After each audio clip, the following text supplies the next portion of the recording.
రుద్రంగి మండల కేంద్రంలోని శ్రీ బుగ్గ రాజరాజేశ్వర స్వామి జాతర సందర్భంగా ప్రభుత్వ పాద శ్రీనివాస్ దర్శించుకుని ప్రత్యేక పూజలు నిర్వహించారు. ఆలయ అర్చకులు ప్రభుత్వకు తీర్థ ప్రసాదాలు అందించి అనంతరం అన్నదాన కార్యక్రమాన్ని ప్రారంభించారు. అనంతరం బీఆర్ఎస్ వేములవాడ నియోజకవర్గ ఇన్ఛార్జ్ చెల్మడ లక్ష్మీ నరసింహారావు స్థానిక నాయకులతో కలిసి దర్శించుకుని ప్రత్యేక పూజలు నిర్వహించారు. ఈ సందర్భంగా ఆది శ్రీనివాస్ మాట్లాడుతూ శ్రీ బుగ్గ రాజరాజేశ్వర స్వామి ఆశీస్సులు ప్రజలందరిపై ఉండి ప్రజలందరూ ఆయురారోగ్యాలతో సుఖ సంతోషాలతో ఉండాలని వేడుకున్నట్లు తెలిపారు. భక్తులు అధిక సంఖ్యలో పాల్గొని మొక్కులు తీర్చుకున్నారు. ఆలయ ఉత్సవ కమిటీ భక్తులకు ఎలాంటి ఇబ్బందులు కలగకుండా అన్ని సౌకర్యాలు ఏర్పాటు చేశారు. కానీ ఎండ తీవ్రత ఎక్కువ ఉన్నందున ఆలయ ప్రాంగణంలో చలువ పందిళ్లు లేకపోవడంతో భక్తులు కొంత అసంతృప్తి వ్యక్తం చేశారు. ఈ కార్యక్రమంలో ఆలయ ఉత్సవ కమిటీ సభ్యులు, గ్రామ ప్రజలు, భక్తులు పాల్గొన్నారు.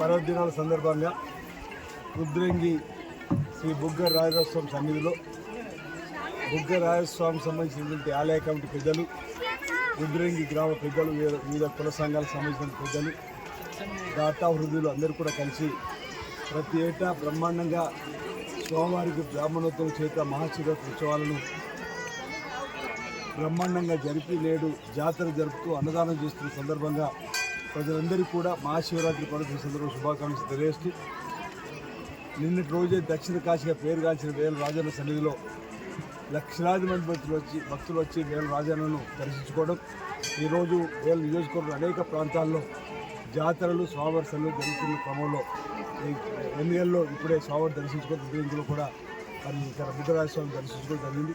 శ్రీ రాజరాజస్వామి ఆశీస్సులు రుద్రంగి మండల కేంద్ర ప్రజలతో పాటు పరిసర గ్రామాల ప్రజలకు తమ స్వామివారి ఆశీస్సులు అంది ప్రతి ఒక్కరు సుఖమయ జీవితంలో ఆంధ్రప్రదేశ్ జీవితం అష్టంతులు ఆయుర్వేదం ముందుకు సాగాలని చెప్పని సకాలం చక్కటి వర్షాలు బ్రహ్మాండం కురిసి రైతులతో పాటు అన్ని వర్గం ప్రజలు బాగుండాలని స్వామివారి సందర్భంగా వేడుకుంటూ బుగ్గరాజస్వామి సన్నిధిలోకి వచ్చే భక్తులకు మెరుగైనటువంటి సేవలు అందిస్తున్నటువంటి ఆలయ కమిటీ అధ్యక్షులు, ఆలయ కమిటీకి సంబంధించిన గౌరవ సభ్యులు, ఏదైతే దాతా వృద్ధులతో పట్టణ మండల కేంద్రం సంబంధించిన ప్రజలతో ఈ కార్యక్రమం చేస్తున్నారో వారందరూ కూడా నేను అభినందన అందజేస్తూ మరి అన్నదానం అన్ని విధానాల కంటే మేము అన్నదానం అలాంటి అన్నదాన కార్యక్రమం జరగడం అభినందన మేము శుభం చూసుకోం.